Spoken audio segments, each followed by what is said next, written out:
পালং শাক আর 1 চামচ তেল দিয়ে আজকে বানিয়ে ফেলতে পারবে এই সুন্দর ব্রেকফাস্ট রেসিপিটি। আজকের ফিলিংস হিসাবে আমি ব্যবহার করেছি পনির এবং মিক্সড ভেজিটেবল। তোমরা ইচ্ছা করলে এখানে চিকেন, এগ, সোয়াবিন যে কোনো কিছু ফিলিংস ব্যবহার করতে পারবে।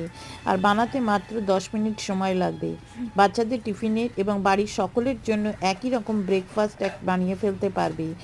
আর এই রেসিপিটা পুরো দেখতে হলে আমার ইউটিউব চ্যানেল কুক উইথ বন্যাতে পুরো দেওয়া আছে, সেখানে গেলে পুরো রেসিপিটা দেখতে পারবে।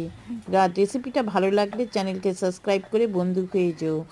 আর সাবস্ক্রাইব করার পর পাশে থাকা বেল আইকনটা বাজিয়ে দিও, যাতে যখন আমি কোনো নতুন রেসিপি আপলোড করব সবার প্রথমে তুমি তা দেখতে পাও। বন্ধু হিসাবে পাশে থেকো, আমিও তাদের পাশে থাকবো। পুরো রেসিপিটা দেখার জন্য তোমাদের সবাইকে অসংখ্য ধন্যবাদ। Thank you.